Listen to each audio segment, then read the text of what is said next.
जयंत चौधरी। धन्यवाद अध्यक्ष जी। आज मैं देश सर, की 4 नारी minutes। शक्ति आज मैं देश की नारी शक्ति के सम्मान में और उनका सहयोग करने, उनके पक्ष में समर्थन देने के लिए खड़ा हुआ हूँ।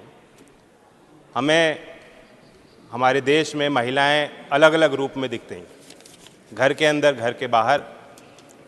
खेत में मजदूरी भी करती हैं, खेती भी करती हैं, उद्यमी भी हैं, व्यापारी भी हैं, रोजगार ले भी रही हैं, रोजगार दे भी रही हैं, छात्र भी हैं, वैज्ञानिक भी हैं, एस्ट्रोनॉट भी हैं, खिलाड़ी भी हैं। और राजनीतिक व्यवस्था की बुनियाद से लेकर ग्राम पंचायत से लेकर ब्लॉक तक, जिले तक, हर स्तर पे आपको उनकी संख्या बढ़ती दिख रही है। लेकिन ये कटु सत्य है कि विधान पालिकाओं में जो संख्या उनकी होनी चाहिए थी, जो तादाद होनी चाहिए थी, वो आज तक बन नहीं पाई। और इसलिए आरक्षण जैसे अफर्मेटिव एक्शन को लेकर आज हम सब लोग मिलकर पूरा जोर लगाने के लिए तैयार। आज के दिन मैं चौधरी चरण सिंह जी को याद करता हूँ। बड़ी बड़ी राजनीतिक सभाओं में वे ग्रामीण क्षेत्रों में दुर्लभ शौच की व्यवस्था पे भाषण दिया करते थे और प्रकाश डालते थे। आज जातियों में इतने संबंधों में कट्टरता बनती जा रही, वो अंतर्जातीय विवाह के पक्षधर बनकर लोगों को जोड़ने की बात करते थे। क्यों? क्योंकि वे चाहते थे कि समाज बदले। उनके ज़माने में और आज तक बहुत चीज़ें हो गई हैं, बहुत चीज़ बदल चुकी हैं, लेकिन आगे का रास्ता भी बहुत लंबा है। मैंने खुद देखा है महोदय, गांव में अगर सामाजिक और राजनीतिक परंपराओं के कारण लज्जा और शर्म को बहाना बनाकर अगर उन पे बोझ ज़्यादा लगाया जाता है, तो शहरों में भी मध्यम वर्ग में, बहुत बड़े बड़े संभ्रांत परिवारों में भी घर की महिलाएं खाना बना रही हैं, बाहर वालों को, घर वालों को पहले खाना खिलाती हैं, उसके बाद सबसे आखिर में वो खाती हैं, चाहे वो गर्भवती भी हों। और आप समझ सकते हैं कि अगर माँ आखिर में अपने पोषण का ध्यान रखेगी, उसका प्रभाव आने वाली पीढ़ी पे पड़ता है। और इसलिए गुजरात से भी ताज्जुब करने वाले आंकड़े आते हैं, बहुत निराश करने वाले आंकड़े आते हैं जब कुपोषण की हम बात करते हैं। महिलाओं के खिलाफ अपराध नहीं रुक रहे, लाख प्रयासों के बाद नहीं रुक पा रहे। ये हैवानियत क्यों है?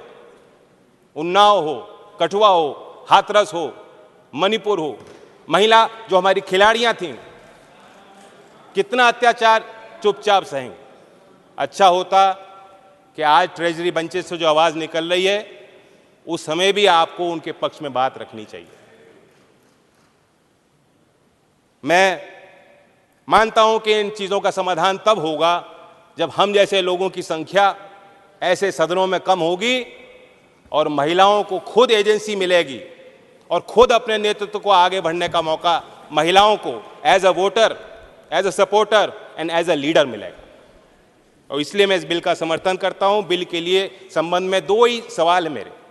नंबर 1, आप ही की प्रक्रिया को अगर हम फॉलो करते हैं तो 10 साल तो कहीं नहीं गए।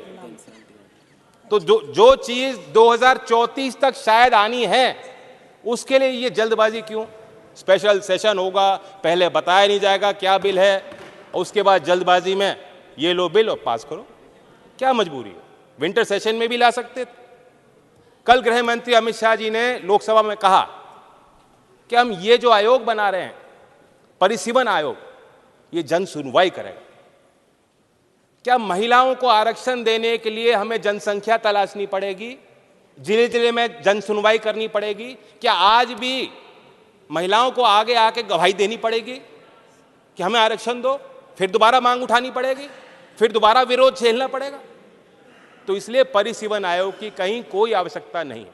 और मैं सवाल पूछता हूं कि जो माननीय देश के प्रधानमंत्री स्वर्गीय अटल बिहारी वाजपेयी जी के समय जो कानून आया था, जो प्रस्ताव आया था, जो प्रक्रिया थी, उस प्रक्रिया में क्या कमियां थी? बाकी आगे पीछे जो प्रस्ताव थे उन्हें भूल जाइए, आप वाजपेयी जी को क्यों भूल गए? तो सीधी बात है, लोग समझ गए हैं कि ये रोड़ा तैयार किया जा रहा है, ये अड़चनें तैयार की जा रही हैं। नीति तो ठीक हो सकती है, नीयत में कुछ खोट।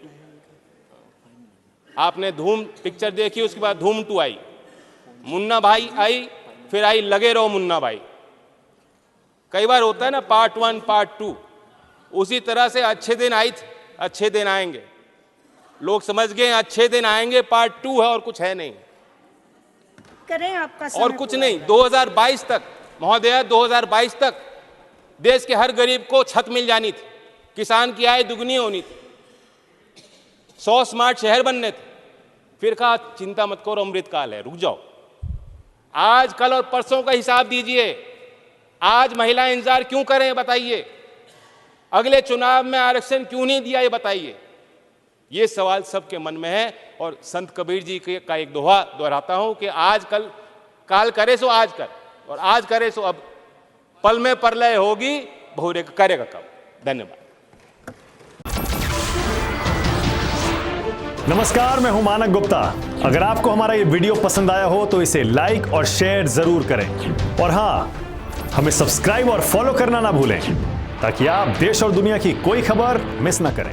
तो जुड़े रहिए हमारे साथ और देखते रहिए News 24।